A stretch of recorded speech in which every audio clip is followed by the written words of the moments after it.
Portions of Channel 3 Eyewitness News are closed captioned for the hearing impaired. WFSB Channel 3, Hartford, New Haven. From Channel 3 Eyewitness News, the news most people watch. This is Eyewitness News at 5 with Gayle King, Dawn Lark, Janet Peckinpaugh, Dave Nemeth weather, and the people making news today. Hello to you and welcome to Eyewitness News at 5. At this hour, the magnesium fire at the Pye and Hogan machine shop in Old Saybrook is under control. Some of those evacuated are being allowed to return to their homes. We'll have a live update in just a few minutes. And he says that for 5 years he was the homosexual lover of Stewart McKinney. Now Arnold Denson claims the McKinney family is denying him his share of the late congressman's estate. We'll talk to Denson tonight exclusively live from Atlanta. But right now, Don and Janet are here with the latest on Old Saybrook. Janet? Tonight's first news at 5, a magnesium fire is now under control, but things were tense for several hours this afternoon in Old Saybrook. It started at the Pye and Hogan Machine Company on Elm Street. The danger of toxic chemicals led to the evacuation of hundreds and the delay of Amtrak and cars exiting I-95. Channel 3's Brian Garnett has been on the scene since it started and joins us with his report. Brian. Jenna, you can see behind me the firefighters are in the cleanup mode at this point, and the last few wisps of smoke are probably just clearing the tree line back there. That in stark contrast to the way things were early this afternoon when a thick black column of smoke soared up over those trees and at one point led firefighters to begin the evacuation of a 1 square mile area around this fire. The big problem here, the magnesium inside that building and the potential for it exploding. At its height, nearly 150 firefighters from more than 7 surrounding communities fought the fierce blaze at the Pye Hogan machine shop, which eyewitnesses say quickly involved the entire building. We saw some smoke come out, and then all of a sudden, everything was up in flames. And they just started passing the word. Nobody, everybody out. The fire apparently started in a pile of magnesium filings of the company, which cast the metal. A small spark into a pile of magnesium filings will create a tremendous fire. And the old flash bulbs used to be made of magnesium filings, to give you an idea. Because it was magnesium burning, firefighters initially tried other methods to extinguish the blaze because water can't be used on the metal. Put water on it and it spreads the fire and explodes. Doesn't put it out? No, water will not put out magnesium. Does it burn hotter or give off fumes? Yes, it burns hotter with water and gives off fumes all the time. Eventually, the fire got so severe, water was used in the hopes of keeping the remaining magnesium cool, preventing it from exploding. Now, despite that fire, those flames you saw, believe it or not, no one was hurt, not even a minor injury to the firefighters. The evacuation called off about an hour after it was started. That never really got as big as firefighters feared it was going to be. Everybody's back in their home at this point, although they did leave the junior high open for a while in case people needed it. Now it's going to be a long, long mop-up process. The building was so severely damaged by the fire they can't go inside, so they think they're going to be here most of the night trying to put out the hot spots from the outside. The Environmental Protection Agency, DEP, the State Department of Environmental Protection, and other hazardous materials folks are here. They want to make sure that there's nothing in the building now that they need to be concerned about. Back to you, Janet. Okay, Brian, thanks for your report. In Boston, 7 children on their way home from school are hit by a car this afternoon. 4 of the children were critically injured. 3 others are hospitalized in stable condition. The children were struck as they stood on a roadway median waiting to cross a street in the city's Dorchester section. A car that was out of control after hitting another vehicle came right at them. 2 adults, 1 in the car, and 1 bystander were also hurt. The extent of their injuries is not known. A woman who witnessed the accident said she had never seen anything this bad. Adele Jackson doubted that she would be able to sleep tonight. The children range in age from 7 years old to 11. Again, 4 of them in critical condition tonight. 3 others are stable. President Bush continues to oppose legislation that would ban semi-automatic weapons like the AK-47 rifle used in the Louisville shooting rampage yesterday. 8 people, including the gunman, were killed and 13 others wounded. The president tells reporters he feels horrible about the loss of life, but he added if the gunman was deranged, you're going to have incidents like this. The nation's first poet laureate is dead at 84. Robert Penn Warren died in his sleep at his Stratton, Vermont summer home. His wife, Eleanor Clark, his daughter by his side. A 3-time Pulitzer Prize winner for fiction and poetry, Warren spent much of his time at his Fairfield farmhouse. He joined the Yale faculty in 1961. Robert Penn Warren is perhaps best known for his novel, All the King's Men, which later was turned into an Academy Award-winning movie. A close friend revealed that Warren had been suffering from cancer. On Wall Street, big volume as the stock market accommodates favorable economic reports and the quarterly triple witching hour when stock index futures and option programs expire. The Dow Jones, through all of that, gains 10 points on the day to get back within striking distance of the 2,700 level. More than 236 million shares are traded.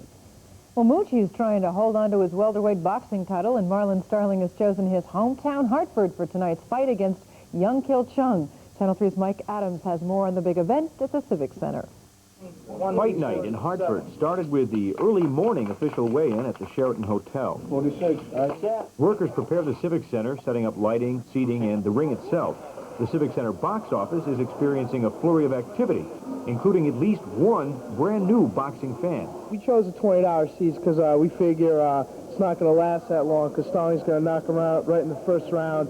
So, yeah, we went for the cheap seats, but we're excited for the fight anyways. There's nobody in Hartford who doesn't know this fight's happening, and I think anybody with a $20 bill in their pocket is going to be able to come and see the show this evening. And I spoke to the box office just a few hours ago. They've got a very, very good phone response, and if there's a good phone response in the morning, then I'm extremely optimistic for the latter part of the night. What you haven't seen is what a brilliant offensive fighter Moochie has become, and you'll see that tonight. The combinations, the jab, the shots to the body, he has the complete arsenal. He's well on his way to being as good an offensive fighter as he is a defensive fighter. So, despite some late afternoon action at the box office, there will be good seats available when Moochie takes to the ring tonight here at the Hartford Civic Center. Mike Adams, Channel 3 Eyewitness News, Hartford. It's going to be exciting. You hear the strategy. Moochie's going to go right after him in the first round, try to end it early, let him know who's boss. Do you think he will? Yeah, I hope so. In the paper, they said if they were quoting odds, Moochie would be a 100-to-1 favorite. So. Wow. I like those odds, Don. We'll see you both a little bit later.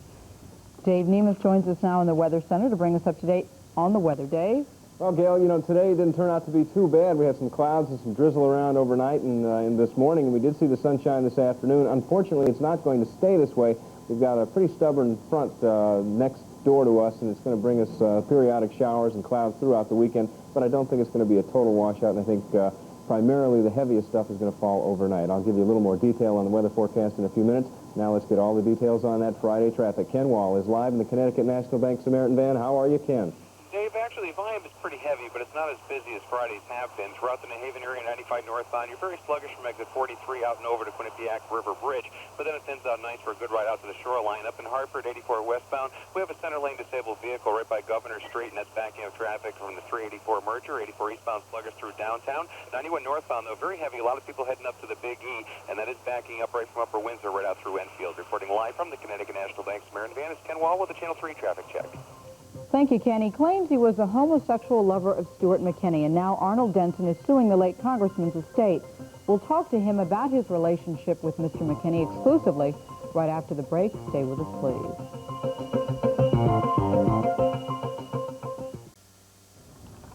He says that he was Stewart McKinney's lover for 5 years, and when the 4th District Congressman died of AIDS 2 years ago, Arnold Denson was named in the will.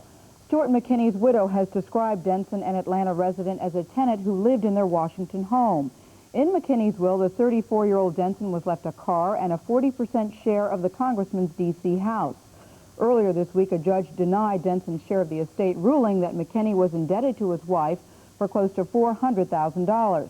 But this story may not be over yet, and tonight Arnold Denson joins us now from Atlanta. Lucy McKinney was asked to join us. She declined. Arnold Denson, hello to you.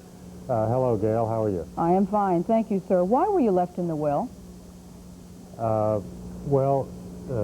Stewart and I were lovers for 5 years, and this was something that he had wanted to do in the will. I was unaware of the will prior to his death. Now, as you may be aware, Mrs. McKinney has denied repeatedly that her husband was a homosexual. She has said she wants him remembered as a good husband, a good father, and a good congressman. I don't think the fact that he and I were lovers diminishes him being remembered that way in any way, shape, or form. Well, let me ask you this. Was the family aware of your relationship? Yes, at the end. What do you mean at the end? A couple of days prior to Stewart's death in the hospital, Lucy and I had a conversation. The children were not made aware at her request, and that was the situation. So were you living in the Washington home with Mr. McKinney? I don't quite understand the relationship. Yes, I was living in the home during that 5-year period. What do you say, Arnold, to people who say, listen, the congressman is gone, let him rest in peace, he has a widow and 5 children, maybe you misread the relationship, why don't you just leave the family alone? What do you say? I think that to those folks, I would have to say that our relationship did mean something. It meant something to me, and I know that it did to Stewart. Obviously, he would not have left me in the will. Mm-hmm. And I would say to those folks that they probably need to try to put themselves in my position. What is your position? Well, my position is that the relationship wasn't recognized by anyone. I was manipulated, told what to do after Stewart's death. Manipulated and told by who? Representatives of Stewart's estate. Mm-hmm. Go ahead. And that I have not been allowed to live my life. It's been somewhat of a secret that didn't need to have to be a secret. I'm looking for some fairness and equality and dignity out of this. And I don't think I've done anything to destroy that or to destroy Stewart's memory. I have not said anything bad about him or Mrs. McKinney and the children, and I will not. Mm-hmm. This is simply a probate matter, and I, for one, am sorry that it's been sensationalized, but the fact is that is the truth. If you say that Stewart had these feelings for you and that you in fact were lovers for 5 years, you say, why didn't he tell people about you then? Oh, Stewart had told people. Why did he not tell Lucy and the children? That I couldn't hazard a guess at. You know, there have been stories here in Connecticut or insinuations that you tried to extort money from the McKinney family in exchange for your silence. Are you aware of that? Yes, I've been made aware of that comment, and it's not true. That's all I can say. What do you want now from the McKinney family? We talked with a lawyer for the McKinney family tonight who says, listen, basically there is no money left. It's my understanding that your share of the estate is worth some $59,000 and there really isn't money left. Based on the ruling that was handed down in Westport at the beginning of the week, that would be the understanding, yes. So what do you plan to do now, I guess is my question. That decision has not been made as of yet. I suspect, though, that it will end up in an appellate court. Do you know, Arnold, if the congressman knew that he had AIDS? Was he aware of that? Do you know? I do not believe that Stewart knew that he had AIDS prior to being informed, upon his death. Is that when he was informed upon his deathbed? Is that what you're saying? Yes, just a couple of days before. All right. So what happens to Arnold Denson now? Are you concerned at all about getting AIDS? When I hear you say lovers, it makes me think sexually active, sexually intimate. Are you concerned now at all about getting AIDS? Well, as most people are, but I have tested negative on several occasions. It has been several years now. I am not intimately involved with anyone else, and maybe somewhat of the danger is past. That's basically what I'm feeling. All right, Arnold, we thank you for joining us tonight. We appreciate you taking the time. Thank you, Gayle. Thank you again. When we come back, Dave Nemeth says more rain is headed in our direction for the weekend, but it will not be a total washout. Weather is coming up next when we come back. Stay with us, please. In the news tonight at 6 o'clock, that frightening fire. Don? Gayle, a chemical cloud and burning magnesium forced evacuations in Old Saybrook until the fire was brought under control at a machine shop. Channel 3's Brian Garnett reports on the scare and the response tonight at 6 o'clock. In Wethersfield, the Silas Dean Middle School attempts to cope with the sudden death yesterday of a 12-year-old student who collapsed while playing soccer. Channel 3's Jeffrey Cole is there. And it's Great Gadget Friday. 3 on your side reporter Deborah Kent with some discoveries from Connecticut Day at the Big E. All coming up on Channel 3's Eyewitness News at 6 o'clock. And there will be free cough drops for the audience when the Utah Symphony performs a week from Saturday in Salt Lake City.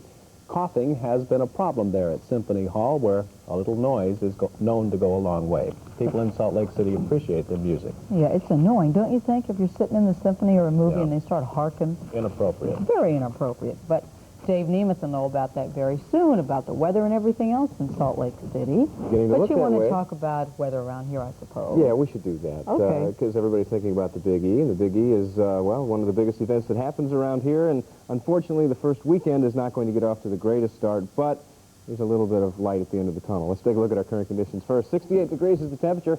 The dew point, 55. Winds out of the north at 4 miles per hour. Pressure on the rise, 30.07 inches of mercury.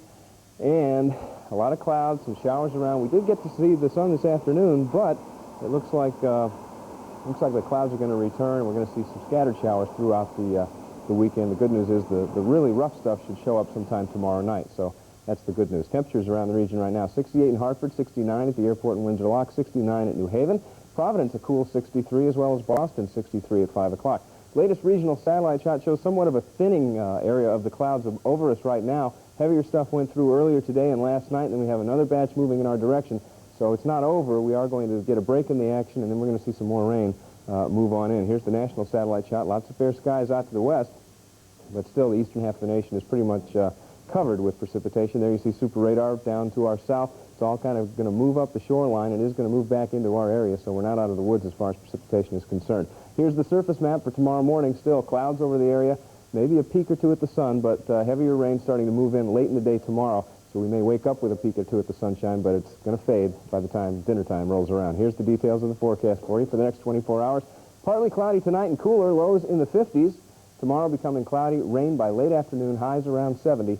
And, well, isn't that cute, you guys? Goodbye, Dave. Goodbye, Dave. Fair weather. I'm off to Salt Lake City, folks. And, Gayle, it's been a pleasure. It really has. I've worked with... wanted to come over Come on in. myself. Come on in. Work the chroma key. Try it out. Oh, she's taking her shoes off so she won't be that much taller than I just didn't want to. I'm 5'7". We'll let it out of the bag. I know, and I'm 5'10". I don't like to make a big deal about it, but we prepared this. We've been working on this all day long. Are you impressed? I am very impressed. That's better than we can do in our color graphics at the Weather Center. We wish you the best in Salt Lake City with Pam and your son Jeffrey and your daughter April. I understand you're looking forward to. You're going to be the head honcho there. I'll be the Hilton Catterley of the mountains if I'm lucky, and if I'm not lucky, I may show up right back here. You never know. Well, you came back a second time. We're hoping maybe for a third time because you're well liked around here. You never know in this business, but I'll miss everybody. Described as a stunt to raise money for area homeless shelters, and tonight the bottom line is the stunt worked. It started yesterday afternoon. That's when Neil Jackson, afternoon disc jockey from WTIC-FM 96.5 on the dial, was buried alive, so to speak, at the old State House. Jackson was placed in a specially constructed box equipped with life support apparatus, broadcast and telephone equipment, and lowered into an excavated hole. He pledged to stay there until $20,000 was raised. Jackson, according to the station, could have stayed that way for at least 48 hours without seriously hurting himself. Luckily, he did not have to do that, and by 2 this afternoon, Jackson was free again. He's here in the studio. You look very nice, Neil. That's the first time I saw it. Really? That's the first time I saw it. Yeah, now I know what it looked like. Yeah, doing it and then watching it on the monitor that's strange. Well, I must say I was a little concerned because we were prepared to do it live with you inside the box. I'm so glad that you're out. But where did that idea come from? I think that was a very nice thing for you to do. I don't know if I would have done it, though. I'm a big chicken. Very nice. Well, to put it in short, I just happened to be thumbing through the paper one morning. I saw an article about homelessness and homeless people, and I just thought about it a little bit. I happened to get on the air on TIC-FM one afternoon, and I just mentioned it, and the phones lit up. People were happy that someone was talking about this on the radio, and maybe it was something we can do. So I called a couple of the shelters in the area, the St. Elizabeth House, Open Hearth, and such, and to find out what some of their immediate needs might be. And maybe we could put a little dent in their problem. And we called around. The main things were, you know, maybe some extra beds, blankets, this type of thing, maybe an allotment for food, a couple $1,000s, whatever. We came up with a total, and then it was, well, now what are you going to do to raise it? How do you do it? Did you think that you would be down there that long? I mean, because 18 hours really isn't so bad. When you It think of depends how where long, you are. Yeah, I guess. 18 hours isn't a long time at all, Neil. Yeah, really. Did it seem like a long time to you? Did you have concept of time? Only the overnight hours when things slowed down a little bit, which is normal, and you expect that when you do this type of thing. But about 5 o'clock in the morning, things picked up, and in less than 3 hours, I was out of there at 8 o'clock this morning. I think it's a credit to you and the people who listen to you, and a credit to the cause, really, that, yes, that they came through. We do have great listeners at TIC-FM. I appreciate it, and I appreciate the opportunity to be here, and also your coverage at Channel 3. Well, I certainly don't mean to be crude, but we were discussing it in the newsroom, and you can imagine what the question is. I know what it is. What's you have for breakfast? No, the question is... Afterwards? Yeah, I didn't see any provisions made for bathroom facilities. There were no provisions for food, water, or there was no room for a bathroom in there. So for 18 hours, you just kind of... Right. Well, I was prepared to a point, as much as you can prepare for something like this, to slow my body down, my metabolism down by eating less and maybe intaking less liquids. So you can almost be remembered as Neil Jackson, the guy with a great bladder. That would be different. That would be different. Add that to your other talents. We thank you, Neil, really. Thank you, Gail. Congratulations Thank you very to much. you. Thank you. 96.5 on the dial is in the afternoon. That'll do it for tonight's edition of Eyewitness News at 5. Tight on time as usual. Gotta go. Take it easy. Denise, if you please. Thanks, Gail. Among the stories we're working on for Eyewitness News 530, former Housing Secretary Samuel Pierce is a no-show at today's HUD hearings. Angry congressional investigators say they've had enough. Good news about the Gipper. Former President Reagan is heading back home to California after minor brain surgery. But a health setback for master showman Sammy Davis Jr., who is diagnosed with throat cancer. We'll have the latest. Marlon Starling tonight puts his title on the line before a hometown crowd in Hartford. Phil Andrews has 5:30 Sports, and Hilton joins us live from the Big E. Jerry continues on vacation. I'm Denise DeCenzo. Gail's coming over for Eyewitness News 530 next.